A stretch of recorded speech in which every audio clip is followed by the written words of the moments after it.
नमस्कार, बहुत स्वागत है आपका। वास्तु के अनुसार घर का निर्माण कैसे कर सकते हैं, आप स्वयं किस प्रकार से निर्माण कर सकते हैं, आज के अंक में हम जानेंगे। सर्वप्रथम आपको क्या करना है कि अपने प्लॉट्स जितनी भी लंबाई चौड़ाई में हो उसे स्केल पर लेकर इस प्रकार से आपको अपने प्लॉट की लंबाई चौड़ाई बना लेनी है वाइट पेपर पर। और उसके बाद उसमें दिशाएं आपको मेंशन कर लें। जब आप सभी दिशाएं उसमें मेंशन कर लेते हैं तो आपको वास्तु के अनुरूप चीज़ों को एडजस्ट करने में काफ़ी सरल हो जाता है। जब यह आपने इस प्रकार से दिशाओं को जब एडजस्ट कर लिया तो अब आपको इस चार के बीच में, जैसे ये ईशान कोण है, उत्तर और पूर्व, नॉर्थ ईस्ट है, ये साउथ ईस्ट है, ये जो है साउथ वेस्ट नैऋत्य है, ये वायु का स्थान है, ये चीज़ें एडजस्ट। अब बीच में ब्रह्म स्थान। अब हम एरिया किस प्रकार से निकालेंगे, हमने तो इसमें बांट दिया।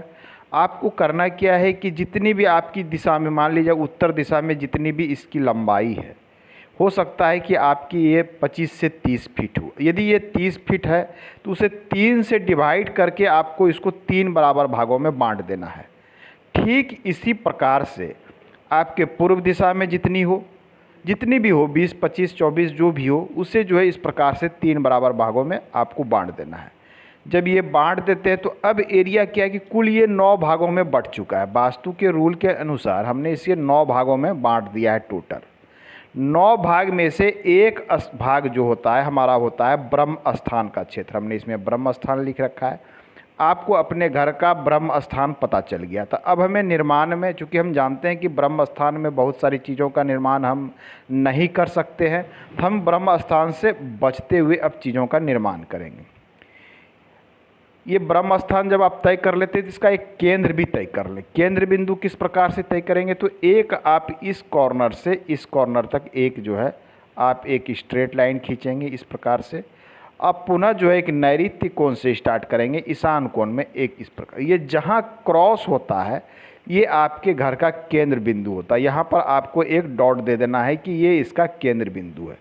अब आपके घर का केंद्र बिंदु निकल गया। अर्थात अब हम केंद्र बिंदु इसलिए निकाला कि वास्तु का रूल है कि आपके घर के मध्य में केंद्र में कोई लोड नहीं पड़ना चाहिए। लोड नहीं पड़ने का अर्थ है कि यहाँ पर आप कोई खंबा ना दें, पिलर ना दें, इन चीज़ों से मुख्य रूप से आपको बचना है। इसलिए इसका हमने केंद्र निकाल लिया। हालांकि वास्तु रूल कहता है कि पूरे ब्रह्म स्थान में आप निर्माण ना करें, लेकिन वर्तमान समय में क्या है कि लोग, प्राचीन समय में ये चलता था कि चारों तरफ लोग निर्माण करते थे, बीच में आंगन खुला छोड़ते थे, लेकिन वर्तमान समय में ऐसा नहीं हो पा रहा है। तो हमें फिर भी बहुत सारी चीज़ें ध्यान में रखनी चाहिए। अब हम केंद्र तय कर चुके हैं तो हमारा मुख्य द्वार, चलिए मैं मान लेता हूं कि आपका मुख्य द्वार उत्तर दिशा की ओर है, मैं मान लेता हूं। तो आपको क्या करना, अग्नि कोण का क्षेत्र, जैसे सबसे पहले जल की व्यवस्था, तो ईशान कोण वाले क्षेत्र में आप जल की व्यवस्था इस स्थान पे जहां सुविधा हो सके। जब इस क्षेत्र को हमने बांट दिया तो आपको पता चल गया कि ईशान कोण का क्षेत्र कितनी दूर तक आता है, तो यहाँ आपको जल की व्यवस्था कर लेनी है। अब हमें रसोई की व्यवस्था कहाँ करनी है, तो किचन के लिए हमें अग्नि कोण के इस क्षेत्र में हम रसोई की व्यवस्था अपना कर सकते हैं, किचन यहाँ पर बना सकते हैं। ये हमने जल की व्यवस्था, पूजा की व्यवस्था, ये रसोई की व्यवस्था के लिए स्थान हमने तय कर लिया। अब नेक्स्ट आता है शौचालय की व्यवस्था के लिए। शौचालय की व्यवस्था के लिए हमें इस क्षेत्र को देखना चाहिए, वायु कोण वाले क्षेत्र को हम यहाँ व्यवस्था कर सकते हैं। सेप्टिक टैंक, यदि आपके पास जगह हो तो घर से बाहर ही सेप्टिक टैंक का निर्माण इस दिशा में करें, ये सर्वोत्तम दिशा मानी जाती है सेप्टिक टैंक के लिए। अब जब चीज़ें आप तय कर लेते हैं तो आपको सर्वप्रथम क्या करना है कि इसकी लंबाई चौड़ाई, जैसे एक रूम आपको बनाना है। सीढ़ी एक महत्वपूर्ण चीज़ है। सीढ़ी के लिए आपके लिए दक्षिण दिशा और पश्चिम दिशा महत्वपूर्ण होती है, यहाँ आप सीढ़ी बना सकते हैं।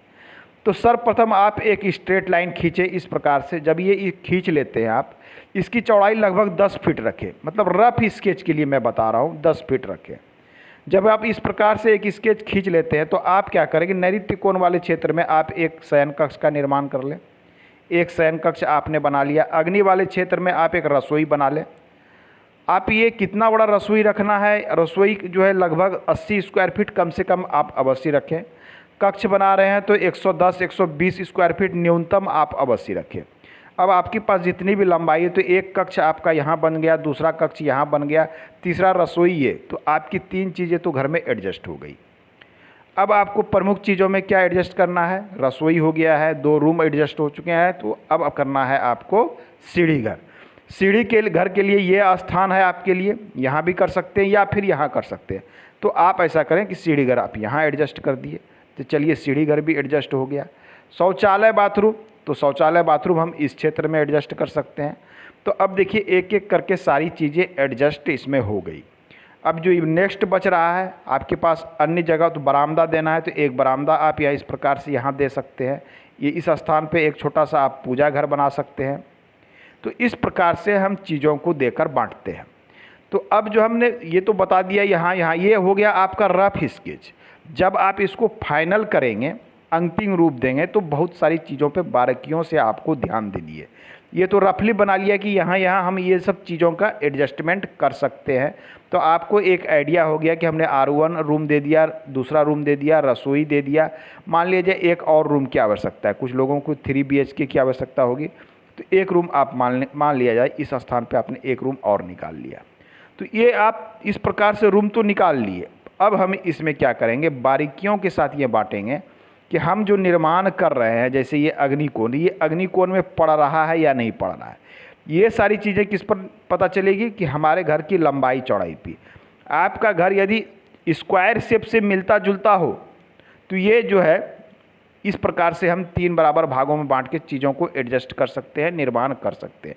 लेकिन बहुत बार हमने देखा है कि लोगों का घर जो है काफ़ी लंबा है, 20 फीट चौड़ाई है और ये 20 फीट चौड़ाई है, 60-70 फीट लंबा है। ऐसे कंडीशन में आपको केंद्र तय कर लेना है सर्वप्रथम, और केंद्र से डिग्रियों के अनुसार हमें चीज़ों को बांटनी है। डिग्रियों के अनुसार सारी दिशाओं को बांटना है। ऐसे कंडीशन में दिशाएं शिफ्ट करती है। वायु कोण देख लीजिए, अग्नि कोण कहाँ जाएगा, नैऋत्य कोण कहाँ जाएगा। ये दिशाएं कॉर्नर पे नहीं पड़ के ये मिडिल में पड़ने लगती है। ये ईशान कोण हो जाएगा, ये आपका अग्नि कोण हो जाएगा। तो इन सब चीज़ों को ध्यान में रख के हमें वास्तु के अनुसार निर्माण करना चाहिए। आज के अंक में इतना ही, मिलते हैं अगले अंक में। धन्यवाद।